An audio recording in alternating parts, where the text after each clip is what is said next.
So I saw this narrative going around TikTok and YouTube and many other social media sites that Rengoku was weak or the weakest Hashira, which is stupid. Now, Rengoku was cursed with being a fire user, which in anime is basically just being sentenced to death by plot, because for whatever reason, anytime there's a fire user in anime or manga, they have to die. And I've decided that I want to die. So the main character can get some character development, which it's a weird coincidence. Like, are mangakas just getting together and all deciding that, hey, let's kill the fire user? But hey, I don't know. I find it just a little bit interesting, and maybe I'll get to the bottom of this. But on a real note, Rengoku was genuinely given a bad hand, as he was the first Hashira assigned to this little death trap. And nothing can go wrong.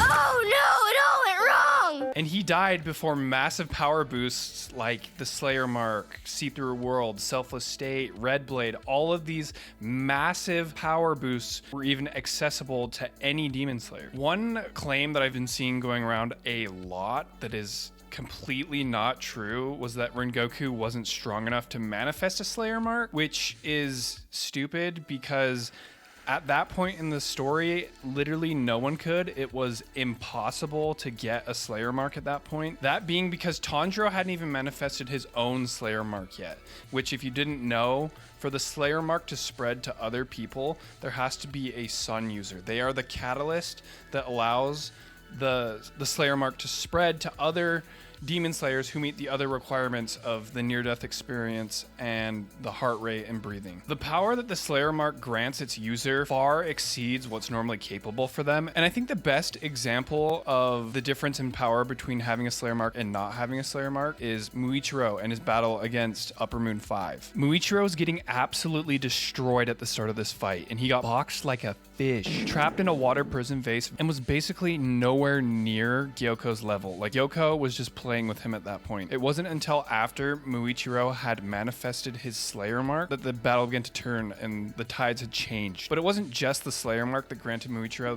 the victory over Gyoko. It was also Gyoko and his incompetence as well as his underestimation of Muichiro. But the Slayer Mark is what granted Muichiro the strength to be able to actually defeat Gyoko. But things are different with Rengoku because the only form we've seen of Rengoku is his base form. Almost all the other Hashiras aside from 3 did receive a mark and their boosts that helped to completely pass those who didn't. And because of this, Rengoku would rank lower on the list of Hashiras along with Tengen and Shinobu, not because they are weak, but simply because they didn't get the boosts. It would be like a base form Saiyan fighting a Super Saiyan. Obviously, the Super Saiyan would win that fight. Now, the true test of Rengoku's strength was in his battle against Upper Moon 3, and I find the downplay of Rengoku in this fight to be absolutely atrocious.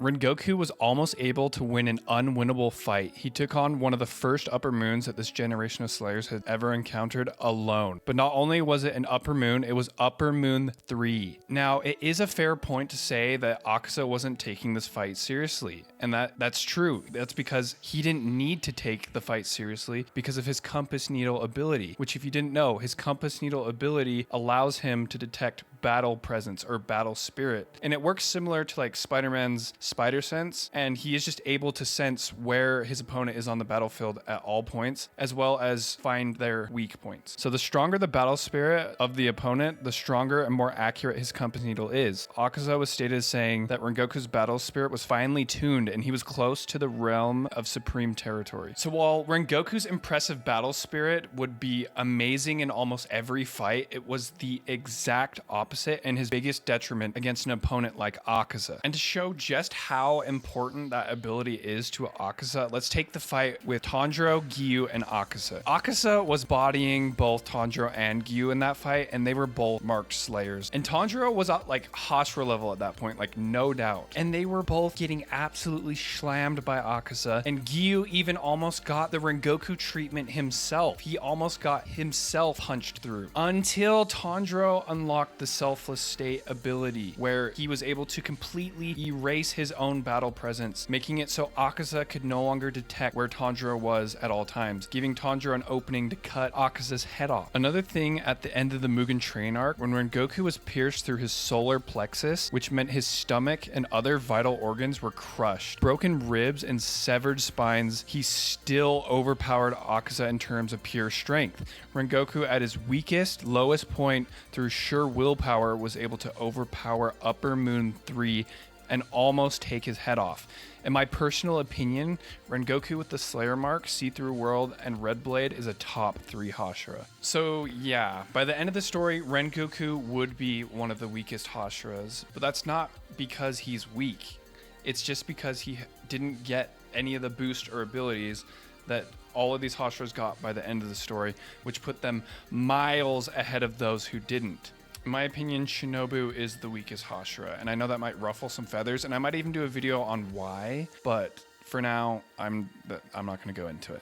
I just wish that we would have got to see more of the Hashiras fight before the last arc when all of these abilities were introduced, so we can get an easier grasp of what everyone's strength level actually is. In my personal opinion, I don't think that there's that big of a gap between Hashiras. The only gap that I could see is Gyomei. Everyone else. Gyomei is by far the strongest Hashira. And if you don't believe me, I can make a video about that too. So I hope you guys enjoyed the video. I hope this cleared up some things, some misconceptions about Rengoku. Also, I'm sorry for the hiatus that I've been in. I don't know what happened. Honestly, I thought I was going to take a little break, and then a year passed. So here we are now, a year later. Yeah, I'm sorry. That's my bad. But I promise I'm back for good this time. So be sure to like, comment, and subscribe.